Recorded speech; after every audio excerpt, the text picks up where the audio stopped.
Hello, beautiful people.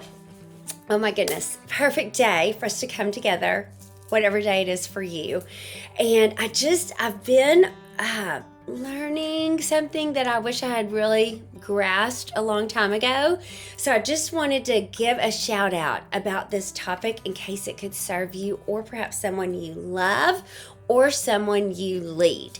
So it first came up, I'm in a book club, and I read this book right when it first came out in 99. As a matter of fact, look, my girlfriend wrote in it, and she was just praying that God would totally give me direction through it. So this is by Andy Stanley, Visioneering. So if you look it up on Amazon, this is not what the cover looks like. It's already gone through 2 other reprints. This is the OG. But what's interesting about this, you guys, is the original, I've read it, this is my 3rd time, but the first 2 times I used a pink highlighter, and this time I'm using yellow.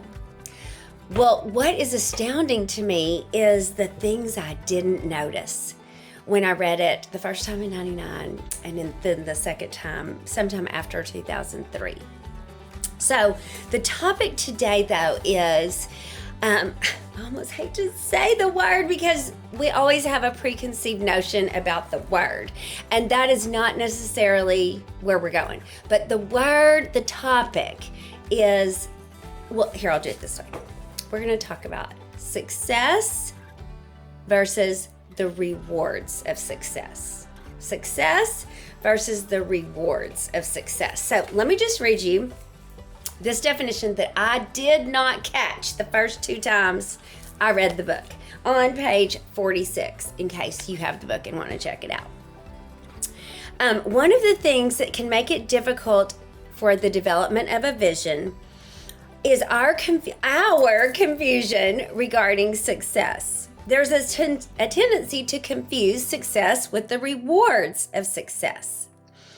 If you are where God wants you, fulfilling the responsibilities He has given you, you are successful. Period. Put a dot on the paper.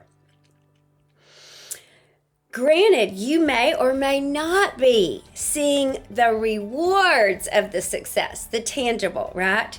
But you are successful nonetheless. So listen to the definition. Success is remaining faithful. I take that as full of faith to the process God has laid out for you.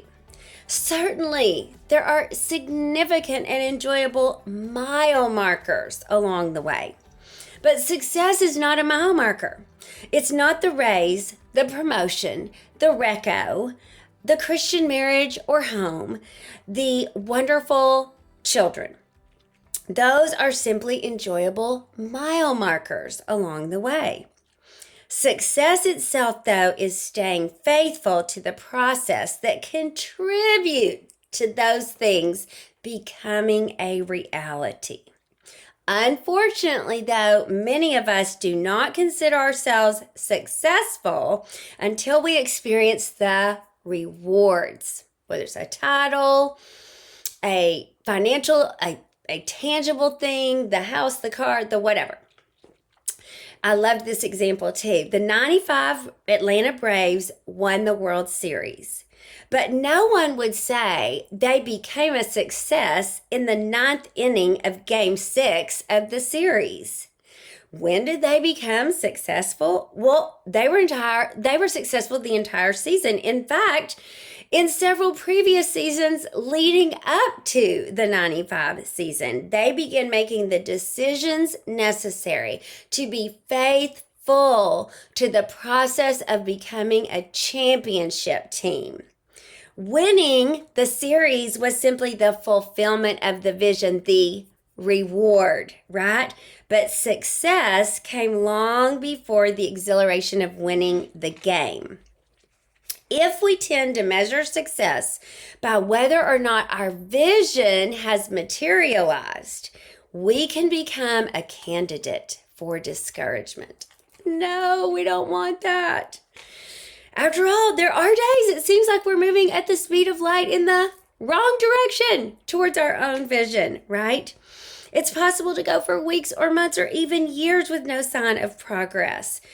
Confusing success with the rewards of success is one of the primary reasons people abandon their dreams. So that's why we're here today. We don't want you to abandon your dream. We don't want me to abandon mine. We want to stay on the path together, right? Better together and faithful, full of faith. Well, as I was preparing for a speaking engagement I have next weekend, I was going through some old folders. And I mean, y'all, when I say old, some of these are like these affirmations and stuff hung on my mirror. They are yellowed. Like, let me just bend over and show you. Let me grab this one. I clearly have not gotten to the spray tan or nails part of getting ready for the trip, but that too shall come. Like, can you see how yellowed this is along the edges and how frayed it is and dog-eared? So I was going through a couple of these folders from some old speaking engagements over the years, and I even found little cutest ever drawings from my kiddos that they had stuck in there as my little present while mommy was gone. Such fun memories.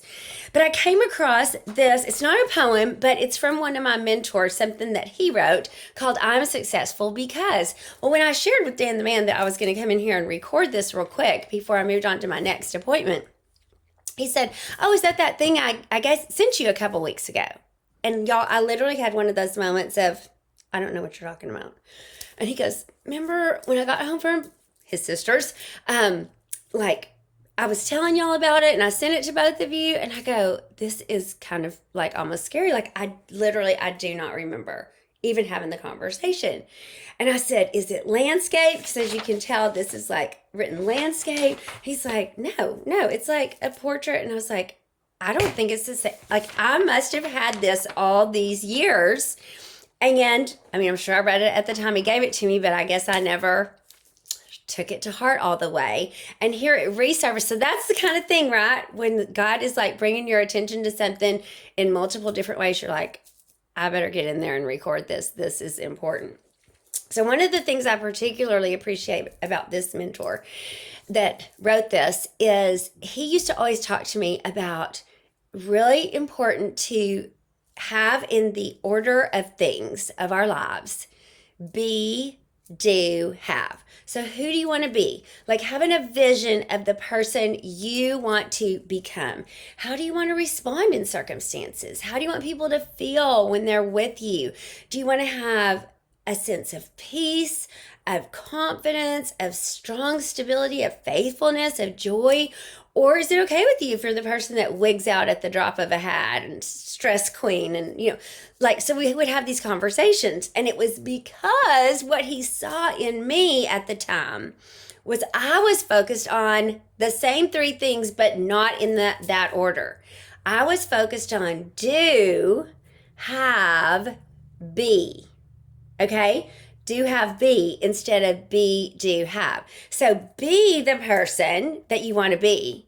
And that will, as you focus on who you want to be, who you want to become, that will, in fact, cause you to show up differently for yourself and others. So you will do things differently than you would have before. And therefore, you will have and experience things different, bigger, right? Larger, at a deeper capacity and level than you would have otherwise. Whereas at the time, what he saw in me is I was so focused on the activity. Okay, what do I need to do? Just tell me what I need to do so that I can achieve X, Y, Z. And then that is going to impact a lot of people. That's going to so encourage them. And so then I will be the person, or I will be the leader. Do you see how easy it is to get it kind of all convoluted and backwards and mixed up if you don't have somebody really helping to point you towards a true north? So to me, these sentences that Sean wrote down, I totally want to give him full credit. Sean Key, you're the bomb. Thank you for everything. These sentences that he wrote down about success, these are the essence of be, do, have. So I'm going to read them, and I think you're going to love some of them. You may even want to take on as your own affirmations. What's interesting is On this original one that I've had for all these years, like literally since 2010. So this is 2025, so more than 10 years. These last two he did not have on the original. They were added, and Danny had them on his that he shared with Pam and I just a couple weeks ago. So isn't that interesting? Especially when I read those last two, you can take note of what they say. So it's called I Am Successful Because. I am successful because I've found the life I love and I have the courage enough to live it. I am successful because I have the will to win and the will to be an active participant in the victory. Hashtag winning era, right? That's what we've dubbed our season right now. I'm successful because I have the ability to produce outwardly all the talents and gifts I possess inwardly. I am successful because I live the life I want, and I want the life I live. The sweet spot. I'm successful because I surround myself with success-conscious people. I'm successful because I recognize that opportunities exist in every obstacle. So powerful. I'm successful because I've stretched the boundaries of my belief and condensed the boundaries of my excuses. I'm successful because I'm willing to pay more for what I want than I've paid for what I have. Such brilliance in these, y'all. I'm successful because I know that God gives me the ingredients for my daily bread, but He does expect me to do the baking. I'm successful because I realize I cannot change where I have been, but I can change where I'm going. I'm successful because I know that the people who are speaking into my life will determine what I am speaking into the life of others. I'm successful because I'm easy to start and hard to stop. I'm successful because I give people more than what they expect, and I do it cheerfully. I'm successful because I'm serving my purpose, not my problem. I'm successful because when I think of others, I forget about myself. And that is when I do my very best work. I'm successful because my 16 by 20 size goal is backed by a 16 by 20 size mindset. These are the two that were added. I'm successful because I do more than I have to, and I care more than I'm supposed to. And finally, I'm successful because I know who I am, I know who God is, and I know what the two of us can do together. Oh, isn't that so priceless? I am dying. Like, this is another one of those that I so wish you were like sitting on the other side of my desk and we were having coffee together so I could hear what your thoughts are. I can just feel them going a mile a minute. Even now, you guys, I can just hear you thinking, wait, go back to number 5. What was number 7? I mean, isn't it going to be worth going back through and listening again and just pinning these down and keeping them written? And I believe as we internalize these things that Sean wrote out for the benefit of himself initially, that these will help us keep the